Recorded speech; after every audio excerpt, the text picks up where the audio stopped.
Hello students, तो आइए आज हम पेज नंबर 58 पे स्टार्ट करते हैं। ठीक है, 58 पे पहली हेडिंग है coke. It is the tough porous and black substances. It is an almost pure form of carbon. Coke is use to manufacture of steel and the extraction of many metals. कह रहे हैं ये Coke जो होता है एक tough porous type का एक ब्लैक सब्सटेंस है, और कह सकते हैं ये पूरी तरह से क्या है, कार्बन है। ठीक है, इसका यूज़ मैन्युफैक्चर यानी स्टील वगैरह, स्टील बनाने में और दूसरे मेटल्स बनाने में भी किया जाता है। ठीक है, सेकंड हेडिंग है कोलतार। It is the black thick liquid. ये काली कलर का थोड़ा भारी कह सकते हैं, मोटा लिक्विड ही होता है बट। ठीक है, विद एन अनप्लीजेंट स्मेल। एक अजीब सी इसमें स्मेल होती है जो अनप्लीजेंट कहलाती है। It is the mixture of about 200 substances. कम से कम 200 सब्सटेंसेस का मिक्सचर होता है। प्रोडक्ट ऑब्टेन फ्रॉम द कोलतार are used as the starting material for manufacturing various substances used in everyday life in industries like synthetic dyes, drugs, explosive, perfumes, plastic, paints, photographic material, roofing material, etc. और ये सारी चीज़ें क्या होती हैं, इससे बनाई जाती हैं। ठीक है ना। इंटरसेक्टली naphthalene balls use the repel moths and other insects are also obtained from the कोलतार। और ये सारी चीज़ें भी कहाँ से होती हैं, कोलतार से बनाई जाती हैं। उसके बाद में कोल गैस है, और कोल गैस कहाँ से मिलती है, जब प्रोसेसिंग होती है कोल की टू गेट किसके लिए, कोक के लिए। उस प्रोसेसिंग में क्या होता है, कोल गैस निकलती है और वो मिलती है। ठीक है, लास्ट हेडिंग पेज नंबर 59 पे एक हेडिंग है पेट्रोलियम। पेट्रोलियम क्या है, you know that the petrol use the fuel in light automobiles such as a motorcycle, scooters and cars. आपने पेट्रोल देखा होगा, जो पेट्रोल डालने के बाद जो गाड़ी वगैरह चलती हैं, जैसे कार है, स्कूटर है, बाइक है, मोटर कार वगैरह लिखा है इन्होंने। ठीक है ना। लाइक ट्रक भी चलते हैं, उसमें डीजल वगैरह डाला जाता है, बट होता ये सब क्या है, पेट्रोलियम से ही है। ठीक है ना, डीजल है, पेट्रोल है, इन चीज़ों से गाड़ियाँ चलती हैं। Obtained from a natural resource called the petroleum. ये सारे जो ऑयल्स होते हैं जिनसे हमारी गाड़ियाँ चलती हैं, एक नेचुरल रिसोर्स है जिसको हम पेट्रोलियम कहते हैं, उनसे बनाए जाते हैं। The word petroleum is the derived from the Petra rock and oleum oil. Petra कह सकते हैं रॉक यानी पत्थर, ओलियम कह सकते हैं यानी कि तेल। ठीक है, oil. As it is mined from the between the rock under the earth as the shown figure 5.9। देखिए नीचे एक फिगर दी है 5.4 यहाँ पर दिखाया है इन्होंने। ये सारी चीज़ें कहाँ, पत्थर में, पहाड़ों के नीचे, बिल्कुल पत्थरों के नीचे जाके बनती हैं, अर्थ में अंदर, इसलिए इसको पेट्रोलियम कहा इन्होंने। पेट माने रॉक जैसे बताया पत्थर है, ओलियम माने ऑयल यानी तेल है। Do you know the petroleum is the formed. आप जानते हैं पेट्रोलियम कैसे बनाया जाता है। Petroleum was the formed from organism living in the seas. देखिए जो सीज़ होते हैं, बहुत बड़े बड़े समुद्र होते हैं, उनके नीचे क्या होते हैं, जो ऑर्गेनिज्म मर जाते हैं, ख़त्म हो जाते हैं। As these organism died their body settled at the bottom of the sea and got covered with layer of sand and clay। ये कह रहे हैं क्या होता है, जो नीचे सतह पर जो ऑर्गेनिज्म होते हैं, जो जानदार चीज़ें होती हैं, ठीक है ना, जो जीव होते हैं छोटे छोटे, मर जाते हैं। उसके बाद में, मरने के बाद में वो सबसे नीचे की वाली सतह पर कह सकते हैं सैंड से, क्ले सॉइल से, जो नीचे की जो मिट्टी होती है उसमें क्या होते हैं, वो नीचे दब जाते हैं, है ना। जब वो नीचे दब जाते हैं ओवर मिलियंस ऑफ ईयर्स, बहुत सालों बाद, मिलियंस ईयर के बाद, एब्सेंस ऑफ एयर, बिकॉज वहाँ पर एयर होती नहीं है, हाई टेम्परेचर की वजह से, हाई प्रेशर की वजह से, transform the died organism into the petroleum and natural gases. वो जो ऑर्गेनिज्म नीचे मर के दब जाते हैं, वो किस में बदल जाते हैं, पेट्रोलियम में और नेचुरल गैसेस में। जैसे कहा फिगर दिखाई है 5.4 में इन्होंने। देखो बिल्कुल साफ दिखाया है, नीचे नीचे जो गैस बन रही है या जो वाटर है, और उसके नीचे सबसे निचली सतह दिखाई है, उसमें बहुत सारी चीज़ों को दिखाया हुआ उन्होंने डैश डैश करके, ठीक है। बुक को ओपन करें, उसके बाद देख लें।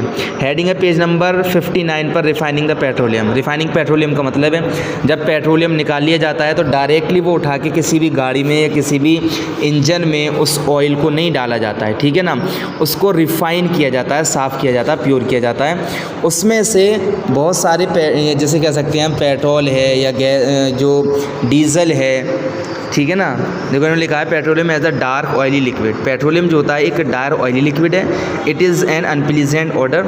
It is the mixture of various constituent. बहुत सारी चीज़ों का मिक्सचर होता है एक तरह का पेट्रोलियम, जिसके अंदर गैस भी है, पेट्रोल जिसमें से गैस बनाई जाती है, पेट्रोल बनाया जाता है, डीजल बनाया जाता है, लिब्रिकेंट्स ऑयल बनाए जाते हैं। और लिब्रिकेंट्स ऑयल क्या होते हैं, जिनसे हम अपनी गाड़ी वगैरह के इंजन, जैसे कह सकते हैं इंजन ऑयल है, मोबिल ऑयल है, ठीक है, ये सारे जो होते हैं, गियर ऑयल है, ब्रेक ऑयल है, जिनसे हम अपनी मशीनों को ठीक करते हैं या उनको चलने में मदद होती है, वो सारे लिब्रिकेंट ऑयल कहलाते हैं। पैराफिन्स, वैक्स एट्सेट्रा, ये सारे इन सब चीज़ों के बनाने के प्रोसेस को रिफाइनिंग ऑफ पेट्रोलियम कहा जाता है, ठीक है। सेपरेटिंग द वेरियस कॉन्स्टिट्यूएंट्स या fraction of petroleum is an the refining, it is the carried out in petroleum refinery. और ये सारे के सारे रिफाइन होने के बाद में अलग अलग चीज़ें बन जाती हैं। पेज नंबर 60 पर देखते हैं, ठीक है। अब पेज नंबर 60 पर देखते हैं। फिर हेडिंग एक हमारी नेचुरल गैसेस, फिगर हेडिंग है 5.3 natural gases is a very important fossil fuels. और फॉसिल फ्यूल्स में आपको पीछे जो मैंने फर्स्ट पार्ट पढ़ाया था उसमें समझा चुका था क्या होते हैं। Because is a easy to transport through pipes, ठीक है, बहुत आसानी के साथ में पाइप से क्या हो जाते हैं, ट्रांसपोर्ट हो जाते हैं एक साइड से दूसरी साइड या एक जगह से दूसरी जगह आसानी से चले जाते हैं। Natural gases is stored under high pressure is the compressed natural gases, जिसको हम CNG कहते हैं। और CNG का यूज़ कहाँ किया जाता है, आप लोगों ने देखा होगा आजकल गाड़ियाँ चलती हैं CNG से चलती हैं, ठीक है। गाड़ियों पर CNG लिखा हो जाता है, मोस्टली दिल्ली में तो टोटली CNG है, ठीक है। जितना भी ऑटोमोबाइल्स वगैरह चलते हैं सब क्या है, CNG पर ही चलते हैं, गैस पे चलते हैं। तो ये वो गैसेस होती हैं जिससे आसानी के साथ गाड़ी क्या होती है, चल जाती है। ये आसानी के साथ पाइप में क्या कर जाते हैं, ट्रांसपोर्ट हो जाते हैं। और इनसे फिर क्या होता है, गाड़ियाँ चलाई जाती हैं। और यही कहलाता है हमारा CNG होती है, गैस होती है, ठीक है। कह रहे हैं the great advantages of CNG is that can be use directly for burning in home and factories where it can be supplies through pipes. CNG बहुत आसानी के साथ में पाइप के थ्रू सप्लाई हो जाती है, इसीलिए आप लोगों ने देखा होगा घर में भी गैस सिलेंडर होता है, उसमें भी CNG होती है, ठीक है। उसको जलाया जाता है। और इंडस्ट्रीज़ हैं या फैक्ट्रीज़ कह सकते हैं, कंपनीज़ हैं, ठीक है, वहाँ पर भी जो बर्निंग का काम होता है CNG के थ्रू होता है। Natural gas is also use the starting material for the manufacture and number of the chemical of the fertilisers. Natural gases का यूज़ फर्टिलाइज़र बनाने के लिए भी किया जाता है, बहुत सारे केमिकल्स में किया जाता है। India has vast preserve of natural gases. India जो है एक बहुत विशाल कह सकते हैं कंट्री है जहाँ पर नेचुरल गैसेस का, ठीक है ना, उपयोग भी किया जाता है, बनाया भी जाता है।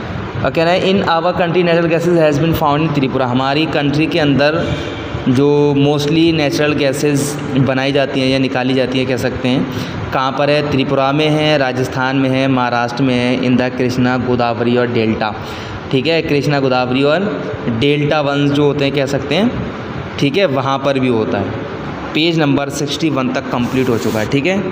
उसके बाद में कह रहे हैं ये पेज नंबर 61 पर ही ऊपर हेडिंग है 5.4 some natural resources are limited. कुछ नेचुरल रिसोर्सेज के बारे में दिया है, आप लोग हेडिंग करें। नेचुरल रिसोर्सेज क्या होते हैं मैं आपको पीछे फर्स्ट सेकंड पार्ट में पढ़ा ही चुका हूँ, ठीक है ना। जो नेचुरली होते हैं, कुदरती होते हैं, बाय गॉड हमें मिले होते हैं वो, ठीक है ना, उनके थ्रू उनको हम अपने यूजेस में लेते हैं, वही सब नेचुरल रिसोर्सेज कहलाते हैं, ठीक है। अब ये दो तरह के होते हैं जैसे हम पीछे पढ़ चुके हैं। कुछ तो ऐसे होते हैं जो हर जगह पाए जाते हैं, कुछ ऐसे होते हैं जो हर जगह नहीं पाए जाते हैं, उनके लिए एक जगह निश्चित होती है, वहाँ जाना पड़ता है, वहाँ से मिलते हैं वो, ठीक है। तो ये थे हमारे नेचुरल रिसोर्सेज और पेज नंबर 61 तक कंप्लीट हो गए। अगर आपको कोई प्रॉब्लम है तो आप डिस्कस कर सकते हैं, ठीक है। कल के बाद इंशाल्लाह हम इसको जो चैप्टर की एक्सरसाइज होगी वो कंप्लीट करेंगे।